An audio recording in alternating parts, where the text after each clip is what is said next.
Morning glory and evening grace, America. I'm Hugh Hewitt. Welcome to the program today, which I open with United States Senator Steve Daines of the great state of Montana. Hello, Senator. Welcome back to the Hugh Hewitt Show. Glad to join you, Hugh. You are here on a big day, both for the Senate Finance Committee release of its bill. But before I go there, you're a close friend of President Trump's. I'd like to read to you his last three posts, both on Truth Social and X. Get your reaction to them.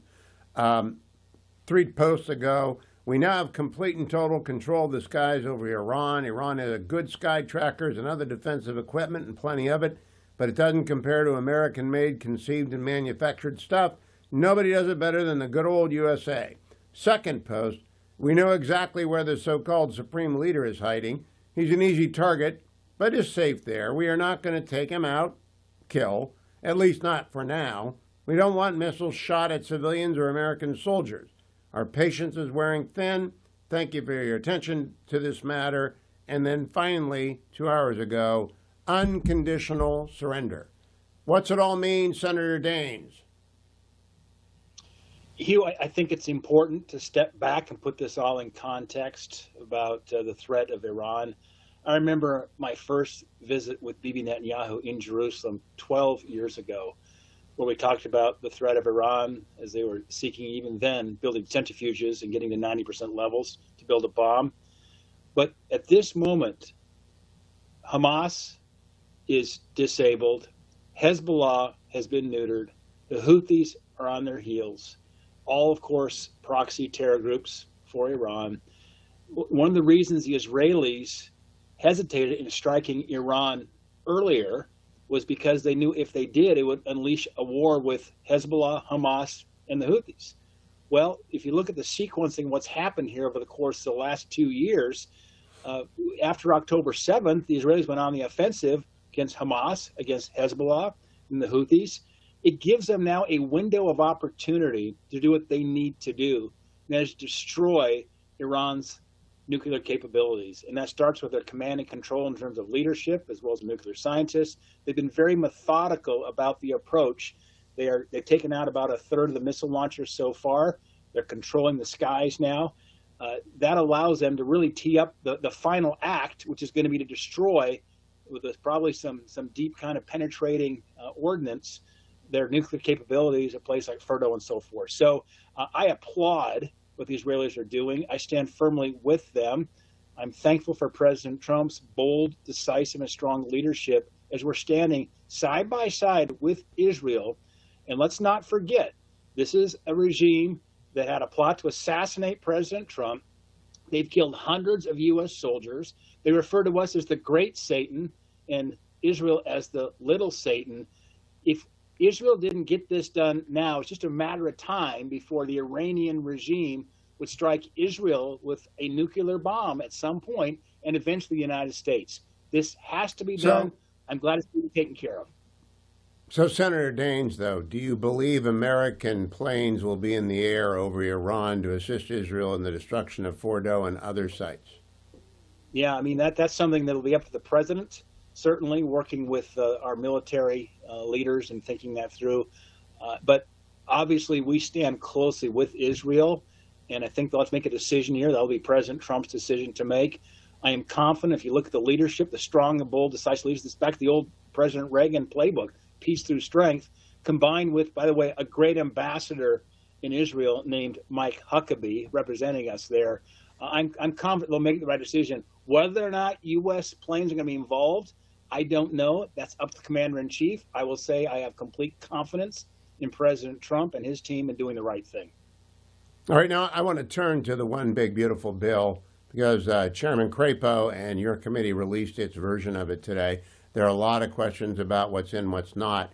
Let me start with what gores my ox. The House gave us a 23% pass-through for small businesses. Your committee took it down to 20%.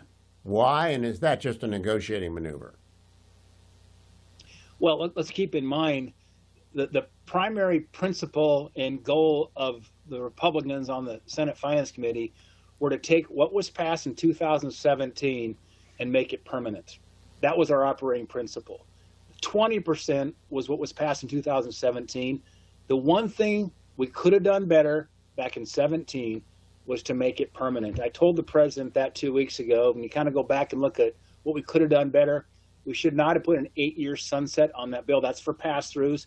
By the way, Hugh, if you go back to 2017, it was two of us, Ron Johnson and myself, who locked arms and said, we're not going to pass this bill unless pass-throughs are addressed.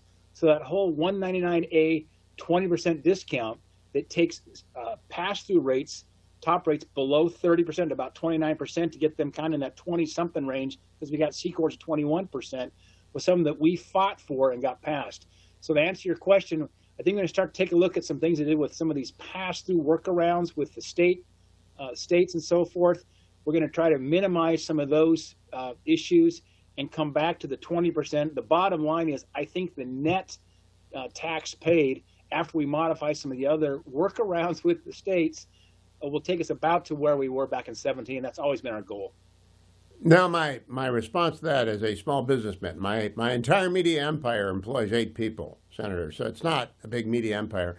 The whole thing is, there's been a lot of inflation since the president's first tax bill, and the 20% to the 23% would have made it easier for small businesses to grow and invest. I leave that with you. Let's move on to, you've got some colleagues. One other point on that, Hugh.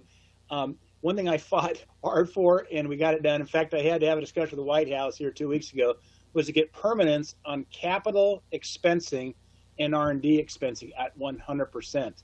So keep in mind, instead of looking at maybe one provision of the bill, step back and look at the fact that capital will be expensed at 100%, R&D at 100%, interest and EBITDA at 100%.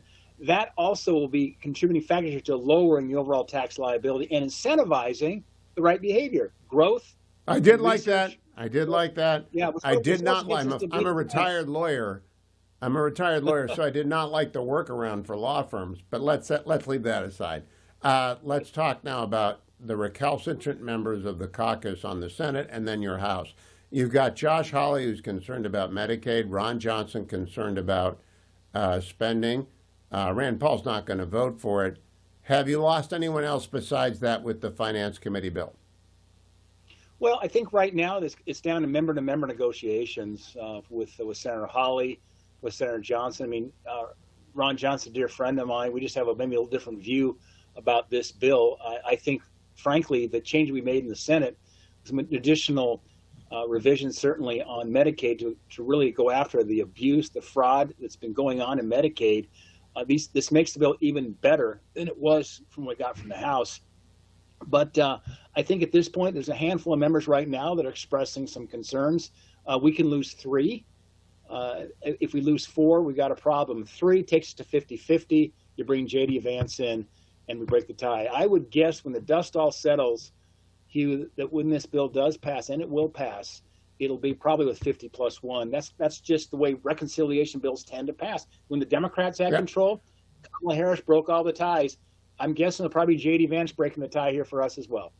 I'm okay with that. Now, the next question, we got 2 minutes. The House is dug in on doubling or tripling the SALT cap. It doesn't go up at all in your bill. Is that just negotiation positioning? Well, I think we're going to give them $10,000 on that.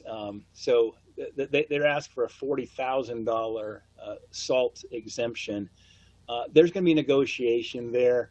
I think you got to step back and look at that's a $350 billion provision. It's a very expensive provision.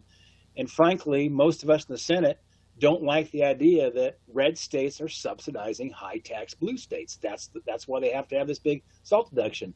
But if you ask yourself, why such a huge deduction of $40,000? When you look at the average taxpayer in places like New York and California are paying less than $10,000 in terms of SALT taxes.